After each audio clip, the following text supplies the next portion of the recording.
23ஆம் தேதி நவம்பர் மகா கால பைரவாஷ்டமி. இந்த மாதிரி ஒரு நாள் நம்மளுக்கு கிடைக்கிறதுக்கு இன்னொரு 360 வருடம் நீங்க வெயிட் பண்ணணும். நாளைக்கு என்ன பண்ணணும் அப்படிங்கறத பார்க்கலாம். கார்த்திகை மாதம் 8வது மாதம், கார்த்திகை மாதம் 8ஆம் தேதி வருது. அதுவும் சனிக்கிழமை அந்த 8ம் சேர்ந்து வருது.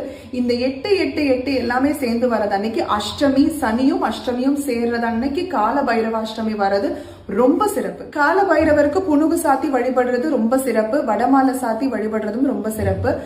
முழு முந்திரி இருக்கு இல்லையா, அது நீங்க உங்க கையினால மாலை கோர்த்து அதை நீங்க கால பைரவருக்கு நீங்க கொடுத்துட்டு வாங்க, அதுவும் ரொம்ப சிறப்பு. கால பைரவரை வழிபடக்கூடிய ஒரு பைரவ முகூர்த்தம் ஒண்ணு இருக்கு. சூரிய உதயத்துக்கு 4 நிமிஷம் முன்னாடி, சூரிய உதயம் 4 நிமிஷத்துக்கு அப்புறம். இந்த 8 நிமிஷமும் நீங்க பைரவரை மனசார நீங்க வேண்டி நீங்க வழிபடலாம். பைரவர் கோவிலுக்கும் நீங்க போய் வழிபடலாம். முடிஞ்சா இந்த 8 பொருள் 8 விதமான எண்ணெய் சேர்த்து நாளைக்கு இந்த 8 நிமிஷம் நீங்க கோவில்ல போய் விளக்கேத்தி வழிபட்டீங்க அப்படின்னா அளப்பரிய பலன்கள் உங்களுக்கு கிடைக்கும். இந்த